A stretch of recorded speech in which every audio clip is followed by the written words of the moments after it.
മാമ്പറം പള്ളിയിലെ ഉറൂസ് ഇമ്പാക്റ്റ് ഇല്ലാത്ത പടം ഖലീഫ ഡയറക്ടർ ബൈ വൈശാഖ്. ഇതിലൊരു ഫൈറ്റ് സീക്വൻസ് ഉണ്ട്, രണ്ട് ഗൂർഖകളും അതുപോലെ കുറച്ച് വില്ലന്മാരും തമ്മിൽ. അത് കിടിലൻ. ഇതിലേറ്റവും എടുത്തു പറയേണ്ട ഒരു സീൻ എന്ന് പറഞ്ഞാൽ അതാണ്. അത് ഗംഭീരമായിരുന്നു. പക്ഷേ നിർഭാഗ്യവശാൽ അതിൽ പൃഥ്വിരാജുമില്ല, ആരുമില്ല. ഈ രണ്ട് ഗൂർഖകളും അതുപോലെ കുറച്ച് വില്ലന്മാരും തമ്മിൽ അത് കിടിലൻ ഫൈറ്റ് ആയിരുന്നു കേട്ടോ. ഇതിലെ ഏറ്റവും വലിയ കോമഡി എന്താ വെച്ചാൽ വിക്രം മൂവിയിലെ റോളക്സിനായിട്ടാണ് ലാലേട്ടനെ കമ്പയർ ചെയ്തിട്ടുള്ളത്. ഒന്നുമില്ല, വെറുതെ നടക്കാൻ വേണ്ടി മാത്രം കൊടുന്നിട്ട് നിർത്തിയേക്കാണ്. ഇതുവരെ എന്താ വെച്ചാൽ ഇവർ ഈ ലാലേട്ടനും പൃഥ്വിരാജും തമ്മിലുള്ള ഒരു ഇതറിയാലോ, അവർ കുറേ പടം ഒരുമിച്ച് ചെയ്തിട്ടുള്ളതാണ്. ആ ഒരു റിലേഷൻ്റെ പേരിൽ കുറേ ഇതേപോലെ എല്ലാ പടത്തിലും കൊണ്ടുപോയി തലവെക്കും. ഒരു സ്ഥിരം പരിപാടി ആയിരിക്കണത്, എല്ലാ പടത്തിലും ക്യാമിയോ. അത് സിനിമ ഡിമാൻഡ് ചെയ്യണമെങ്കിൽ ഓക്കെ, പ്രശ്നമില്ല. ഇത് വെറുതെ ഇങ്ങനെ ആളുടെ ഉള്ള സ്റ്റാർഡും കൂടി കളയാൻ വേണ്ടിയിട്ട് വെറുതെ ഇങ്ങനെ നടക്കാൻ വേണ്ടി മാത്രം കൊടുത്തിട്ട് കാര്യമില്ല. ഇപ്പോൾ ഇവർ സക്സസ് ടീസർ എന്ന് പറഞ്ഞിട്ട് ഇപ്പോൾ ഒന്ന് ഇറക്കിയിട്ടുണ്ട്. ഞാൻ ആദ്യമായിട്ടാണ് ഒരു സിനിമയിൽ ഇവരെ ക്യാമിയോ ഒക്കെ പുറത്ത് വിട്ടിട്ട് ഒരു ടീസർ കണ്ടിട്ടുള്ളത്. വേറെ രക്ഷമില്ല, പടം കയറുന്നില്ല, പടം തീരെ കയറുന്നില്ല. പടം അങ്ങനെ അത്ര ബിഗ് ബഡ്ജറ്റ് മൂവിയാണ്. അടുത്തുള്ള എല്ലാ ക്യാമിയോയും ഒരു പുറത്ത് വിട്ട് അത് അങ്ങനെ ആളെ കയറ്റാൻ വേണ്ടിയിട്ട്. അത് ലാലേട്ടനെ അതേപോലെ ടോവിനോനെ അവരൊക്കെ പുറത്ത് വിട്ടിട്ടാണ് ഒരു ടീസർ ഇറക്കിയിട്ടുള്ളത്. അപ്പോൾ ആദ്യമായിട്ടാണ് ഒരു ക്യാമിയോസിനെ അവർ പുറത്ത് വിട്ടിട്ട് ഒരു സിനിമ സക്സസ് ടീസർ എന്നിട്ട് ഇറക്കണത്. അല്ലാതെ വേറെ ഓപ്ഷനില്ല. ആ ലെവലിൽ എത്തിയേക്കണ് മൂവിയുടെ അവസ്ഥ. പഴയ രീതിയിലുള്ള മേക്കിങ്ങും ഈ വൈശാഖിൻ്റെ ഒക്കെ ഞാൻ കണ്ടതിൽ വെച്ചിട്ട് ഒരു പടം പോലും നല്ലതില്ല വൈശാഖിൻ്റെ. ആ പുലിമുരുകനൊന്നും സത്യത്തിൽ പറയുകയാണെങ്കിൽ എനിക്ക് ഇഷ്ടമായിട്ടില്ല. അതിലാൾ എന്തോ ഭയങ്കര വലിയ ഡയറക്ടറായ പോലെയാണ്. എല്ലാ സിനിമയും ഇതുപോലെ മെയിൻ സ്റ്റാർസിനെ വെച്ച് എടുക്കുക, അത് പൊട്ടിക്കുക, വീണ്ടും എടുക്കുക, പൊട്ടിക്കുക. ആ ഒരു ലെവൽ ഓഫ് മേക്കിംഗ് ആണ് ആളുടെ. തീരെ ക്വാളിറ്റി ഇല്ലാത്തൊരു ഡയറക്ഷൻ. ഇപ്പോൾ വൈശാഖ് എന്ന് പറഞ്ഞാൽ തന്നെ ഏകദേശം നമുക്ക് തീരുമാനിക്കാം ഒന്നുമില്ല എന്നുള്ളത് പടത്തിൽ. അതേ അങ്ങനെ അയക്കണം. ഇപ്പോൾ എനിക്ക് ഉറപ്പായിരുന്നു ഇപ്പോൾ ഈ ഖലീഫ വൈശാഖ് എന്ന് പറഞ്ഞപ്പോൾ തന്നെ ഉറപ്പായിരുന്നു ഇതിന് എന്തോ ഒരു വലിയൊരു ദുരന്തം വരാൻ പോകുക എന്നുള്ളത്. അതേപോലത്തെ മൂവി. ഞാനിതിൻ്റെ ഈ തിയേറ്ററിൽ ഫസ്റ്റ് ഡേ കഴിഞ്ഞപ്പോൾ ഞാനൊരു വീഡിയോ കണ്ടിട്ടുണ്ടായിരുന്നു. ഇത് 100 കോടി തൂക്കിയെന്ന്. ഇത് 50 കോടി തന്നെ എത്തുമെന്നുള്ള സംശയമാണ്. ഇത് 50 കോടി തന്നെ അങ്ങനെ നിരങ്ങിയിട്ട് പോകേണ്ടി വരും. അല്ലാതെ ഒന്നും 100 കോടിയൊന്നും എത്തില്ല, എന്തായാലും എത്തില്ല. 100 കോടി അടുത്തെത്തില്ല. ഇത് ഒരു 50 കോടിയൊക്കെ ഇങ്ങനെ നിരങ്ങി പോകുന്നല്ലാണ്ട് ഇതൊന്നും എളുപ്പമല്ല. ആൾക്കാർ വരണ്ട കാണാൻ. കുറേ ക്യാമിയോസ് കൊടുത്തിട്ട് ഇറക്കിയിട്ട് കാര്യമുണ്ടോ? പടം നല്ല രീതിയിൽ എടുത്തില്ല എന്നുണ്ടെങ്കിൽ ആരാ വരിക?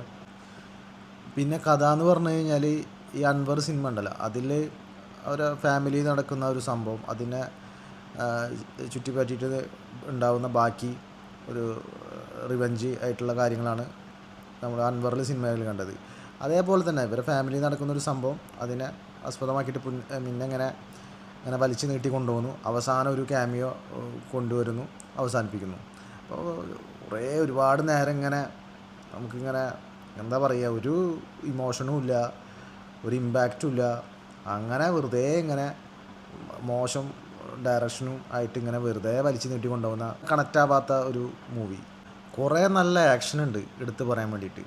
കുറേ റെഫറൻസുകളൊക്കെ ഉണ്ട്. അയൺ സിനിമ ഉണ്ടല്ലോ, അതിലെ കുറേ റെഫറൻസും കാര്യങ്ങളൊക്കെ ഉണ്ട്. പക്ഷെ ഒന്നും നമുക്കാണ്ട് എന്തോ ഭയങ്കര ഒരു പുതുമല്ലാത്ത പോലത്തെ കുറേ സീനുകൾ, സ്മഗ്ലിങ്ങും കാര്യങ്ങളൊക്കെയാണ് കൂടുതലായിട്ട് ഇതിൽ.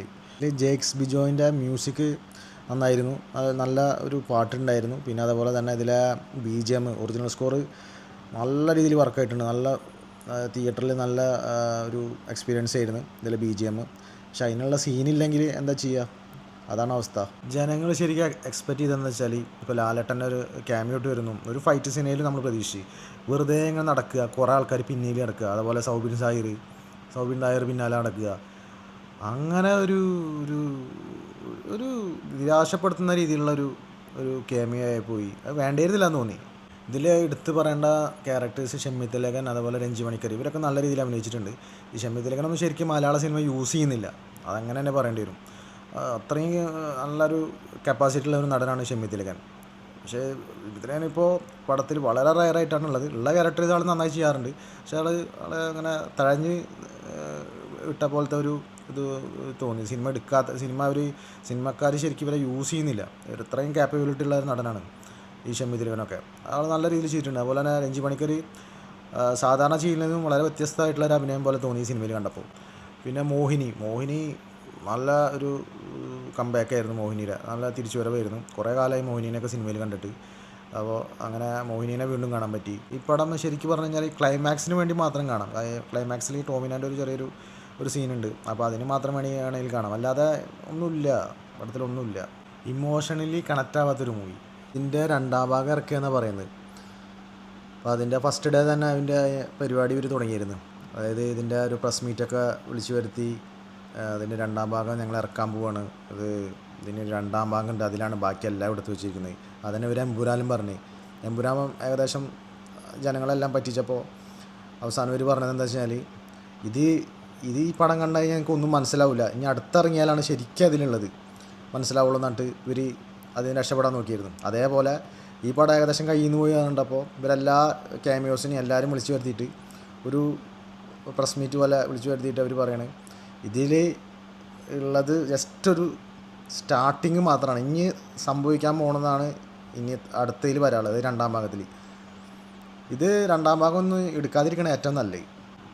എഡിറ്റർ ചമൻ ചക്കോ. ഇതിൻ്റെ കഥ ഒരുക്കിയിരിക്കുന്നത് ജിനു വി ഹെബ്രാം, ആദം ജോണിൻ്റെ ഒക്കെ കഥ എഴുതിയിട്ടുള്ള ആളായിരുന്നു. അത് നല്ലൊരു സ്റ്റോറിയായിരുന്നു, കണ്ടിരിക്കാൻ പറ്റിയൊരു പടമായിരുന്നു ആദം ജോണ്. പക്ഷേ ഇതിൻ്റെ ഈ സിനിമയിലേക്ക് വരുമ്പോൾ കഥ അത്ര കണ്ട് സെറ്റായിട്ടില്ല. സിനിമോട്ടോഗ്രാഫി ചെയ്തിരിക്കുന്നത് ജോബോൺ ടി ജോൺ. നല്ല വിഷ്വലി നല്ല ഭംഗിയുണ്ടായിരുന്നു സിനിമ കാണാൻ വേണ്ടിയിട്ട്.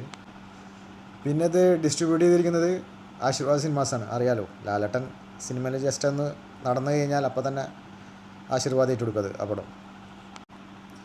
മൊത്തത്തിലൊരു സ്ഥിരം പാറ്റേൺ വൈശാഖ് മൂവി.